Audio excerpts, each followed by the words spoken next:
Li Marsê dîmena helîkoptera NASAyê ya sêrehendî hate kişandin. Du mişkên ku mejiyê wan hatî programkirin bûne hevalên hev. Cihaza ku fikrên mirov rasterast di nivîsa hate pêşxistin. Li Endonezyayê piştî bagirê girav û gol derkete holê. Zanyar di derbarê matirsiya Çernobîlê de hişyariyê didin. Zanyaran çîpa herî biçûka cîhanê pêşxistin. Cihên herî kûrên okyanusan hatin tespîtkirin. Dosya me hefteyê derbarê qirêjiya fezayê û bandora wê de ye.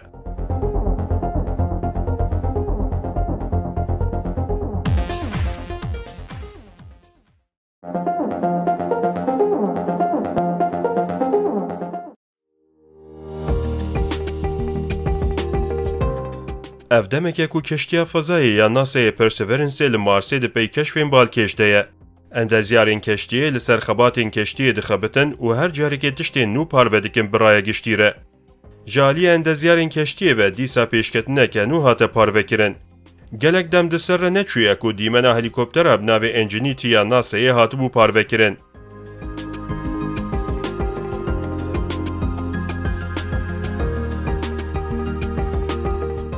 Endezyarên Perseverance li ser dîmenên helîkopterê hin ceribandin kirin û di encama ceribandinan de dîmenên nû yên sêrehendî parvekirin. Dîmena sêrehendî li laboratwara Jet Propulsion ya NASAyê hate çêkirin. Dibe ku sedema parvekirina dîmena sêrehendî were merakkirin. Li gor daxuyaniyên NASAyê heke dîmen bi amûrên ku bi vîdyoyê re guncawin werene temaşekirin, mirov wekî ku li Marsê bin û di nav dîmenê de bin hîs dikin. Di dîmenan de tevgerên helîkopterê ne zêde ne. Tenê tê dîtin ku helîkopter ji cihê xwe radibe û li derdorê dizivire. Di vîdyoyê de ya girîng ew e ku mirov xwe li Marsê hîs bike û şahidiya vê tevgera dîrokî bike ye.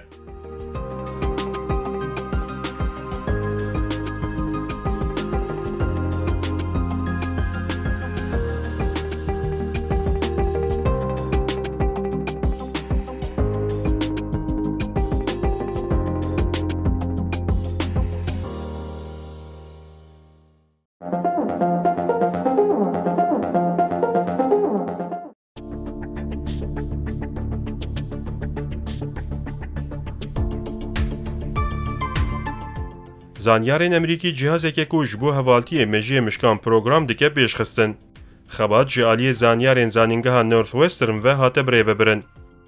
Bi saya cihaza ku hatî pêşxistin, nöronên mejiyên mişkan ji nû ve bi awayekî bê kablo têne programkirin ku di demekekîn de têkiliyê bi hev re çêkin. Di derbarê cihaza ku hatî pêşxistin de Profesör John Zregers dibêje tevgerên mejiyên ajeleke ku hatî îzolekirin, an ku dîlgirtin û yên mirovan ji hev diguherin. Em duê kelecanê de ne ku di qada zanista rehekan de keşfên nû bikin. Ji ber vê yekê em ê hewl bidin ku li ser komên di têkiliyên civakî de ne jî hin ceribandinan bikin. Rogers li gotinên xwe zêde dike û dibêje, em merak dikin ku di nav koman de têkiliyên mirovan bi çi awayî pêş dikevin û bi çi awayî ji hev dûr dikevin. Em ê êdî bi sayê teknolojiya pêşketî bikaribin li ser van mijaran lêkolînên berfirehtir bikin. Cihaza ku hatî pêşxistin împlanteke ku zirav û vezelokî ye. Bi saya biçûkbûn û vezelokiya xwe nahêle mişk bi kabloyan ve were girêdan û dihêle ku mişk ji derve normal xuya bikin. Zanyarên wexta mişkek danîne cem mişkê din, mejiyê wî program kirin ku zû bibine heval. Herwiha heman program kirin ji bo dûrketina ji mişkekî din jî hate kirin. Zanyar derbarê vê pêşketinê de dibêjin hêj gelek rê heye li pêşiya me. Em ê hewl bidin ku vê cihazê serkeftîtir bikin. Ku cihaz pêş bikeve, dibe ku tu pêşerojê de bibe çaresiriya nexweşiyên korbûnê û felcê.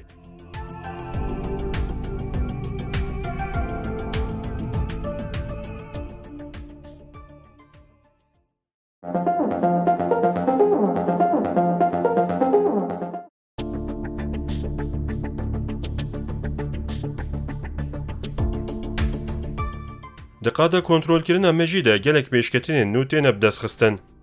Xebateke nû berê mirovahiyê dida xwe. Zanyaran di dîrokê de cara yekem bi alîkariya cihazeke fikrên mirov pêre pêre li ser ekranên kompîterê nivîsandin. زانیارên li Amerîkayê çîpekî mîkro ango pir biçûk pêş xistin û pisaya wî çîpî sinyalên ku ji me jî belav dibin di dema xwe ya rastîn de li ser ekranên kompîteran hatin nivîsandin. Çîpê ku di mejî de tê bicihkirin pêlên mejiyê mirov ên ku bi destxetên mirovan re têkiliya wan heye tê girêdan. Bisaya vê yekê fikrên di mejiyê mirov de dicih de li ser kompîteran dinivîse. Li gor zanyaran bisaya vê teknolojiyê wexta ku mirov bixwaze nivîsekê binivîse an jî sparteka xwe çê bike bêyî ku klavyeyê bikar bîne dê karibin fikrên xwe di bîra xwe de binivîsin. Lêbele ya herî giring ew e ku kesên ku felç bûbin an jî lal bin dê karibin bisaya vê teknolojiyê xwe îfade bikin. Berî niha jî xebatên vî rengî hatibûne birêvebirin. Lêbelê tû xebat bi qasî çîpên mîkro lezgîn tevnegeriyabûn. Bisayê çîpên mîkro di deqeyekê de not tîp hatin nivîsandin. Heta niha herî zêde çil tîp ango herf hatibûn nivîsandin. Lêkolînerên xebatê dibêjin ji bo lezgînkirina çîpa mîkroyî xebatên wan dê berdewam bikin.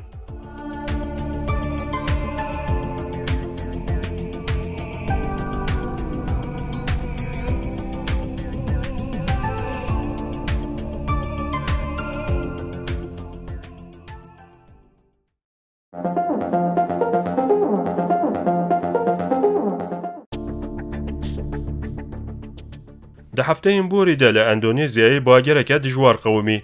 Di encama bagerê de gelek welatiyan jiyana xwe ji dest dan û xisarên mezin gihan mal û milkên welatiyan.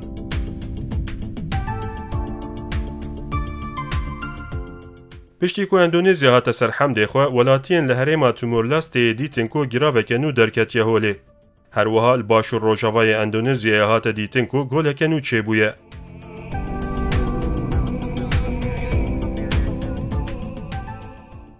Girava nû ku derketî holê zanyaran şaşwaz dike. Zanyar li çêbûna giravê difikirin ku yan di encama bahozeke dijwar de ji pêlên deryayê girav çêbûye, an jî piştî bagerê perçeyekê bejahiyê jê qut bûye û ber bi deryayê ve çûye.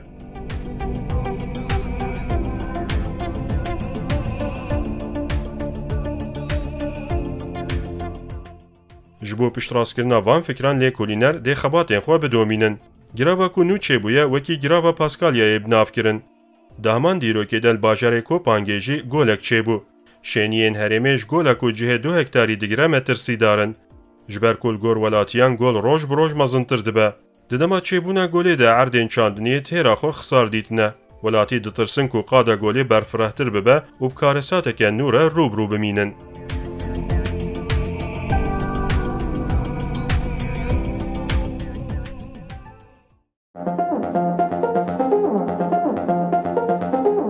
The Chernobyl atomic power plant near the city of Kiev was damaged, and there is speculation in Moscow that people were injured and may have died. The Soviets may have been fairly quick to acknowledge the accident because evidence in the form of mild nuclear radiation had already reached beyond the Soviet borders to Scandinavia. We begin with ABC's Dean Reynolds. The first word that something was seriously wrong came from this power plant in eastern Li Sweden. sala 1986 de li Ukraynayê bajarê Kievê Çernobîl teqiya bû. Di encama teqînê de hem gelek mirovan jiyana xwe ji dest dabû, hem jî xweze bi bobelateke pir mezin re rûbrû mabû.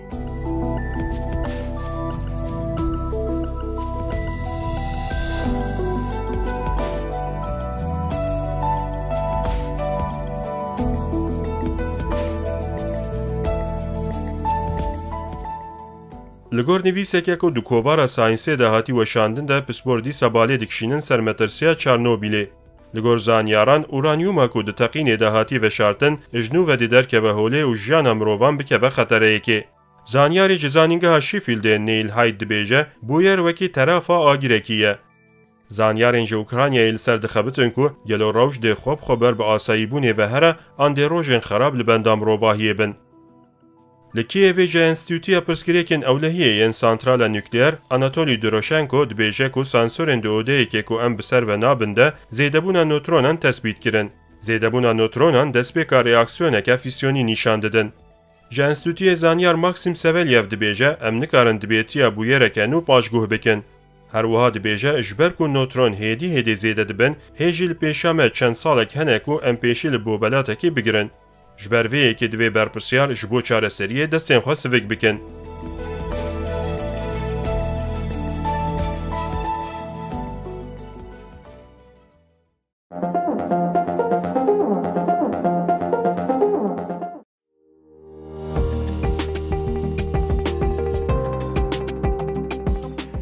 جروژن کو نخوشی کرونا ل جهان بلا بوی و د دربار چارەسەری نخوشی ده تئوری جور به جور دهات نگوتن لبلیج بلی چارەسەری نخوشی هم فکرندین جی هبون کو به هنجتا کرونا کنترل کردن مروان د زیاده تر بکن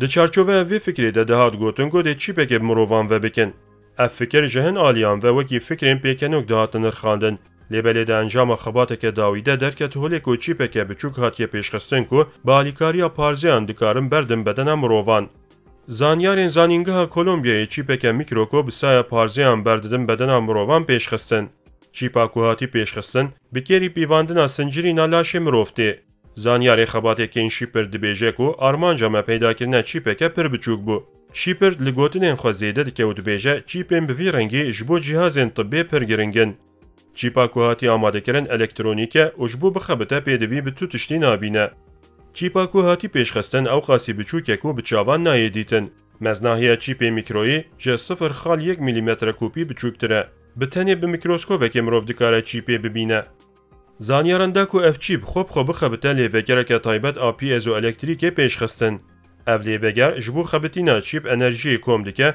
و دانه این کوش بنادم مروف کوم دکه دشینه سر جهازین کنترل کرنی زانیار دبیجن پیشخستنا وی چیپی جبو بردوام کردن خبات اما خاله یکم بو امی هول بدن کو هن تایبتی دنجل چیپ زیده بکن کو چیپ کار به نخوشیان تثبیت بکه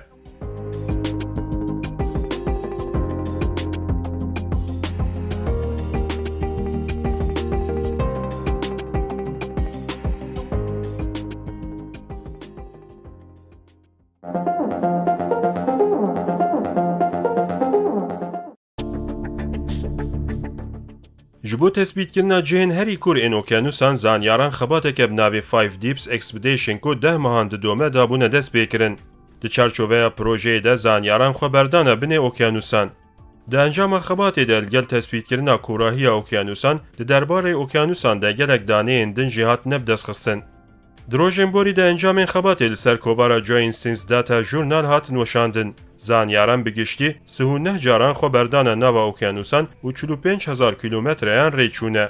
ده انجام خباته ده نقشه که 550,000 کیلومتر دو جار هات آماده کرن.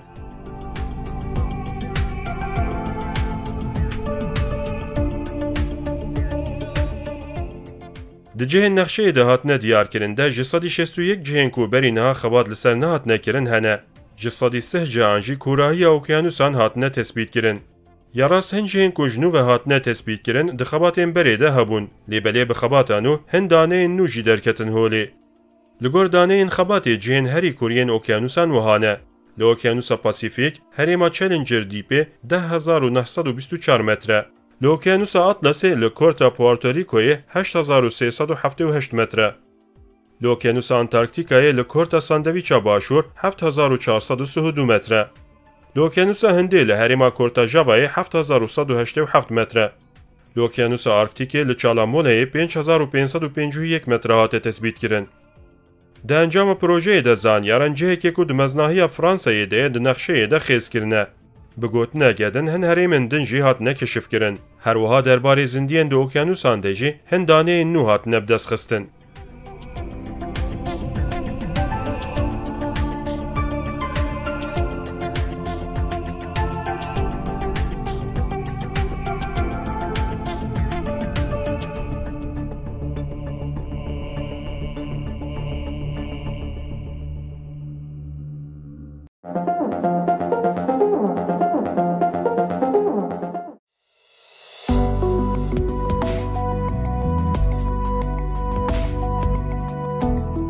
دولتین بهز هرتم هول ددن کشتین روکیتان بشینن فضایی. هنجوان کشتی و روکیتان لفضایی آن خراد بن آن جپرچین وان جوان دبن و وکی گلاشین قراسه لفضایی جه خود گرن.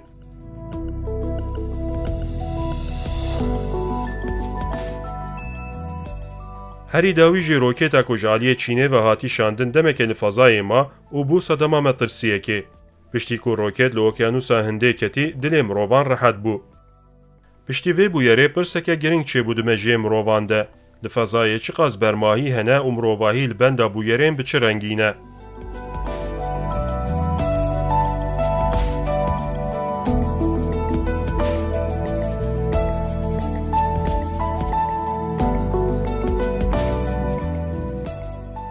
لگور داخویانیین زانیاران روکتا چینê çaremîn bûyera herî mezin ku roket bê kontrol dikeveye.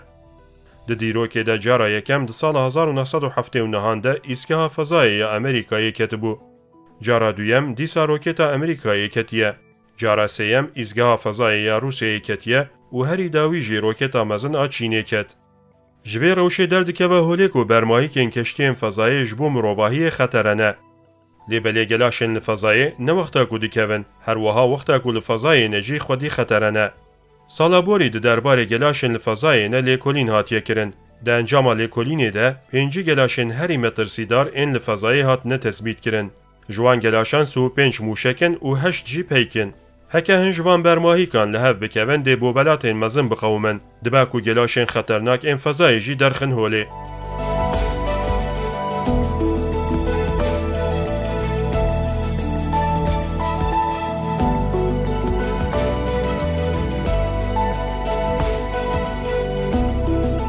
Li gor Ajansa Fezayê ya Ewropayê di roja me de dirêgeha cîhanê de bi qasî 3000 peykan hene. Her wiha dirêgeha cîhanê de ji 10 santimetreyê mezintir 900,000, ji santimetreyekê mezintir 128 milyon û ji milîmetreyekê mezintir 34,000 gelaş hene. Yek ji van gelaşan dibe ku zerarekê mezin bide keştiyên fezayê yên ku nû tê neşandin. Yek ji mînakên van bûyeran di sala 2009 de qewmiye. Peyka Amerîkayê ya navê Iridium û peyka Rûsyayê Kozmos li hev ketine û di encamê de ewrên gelaşên metirsîdar derketibûn holê.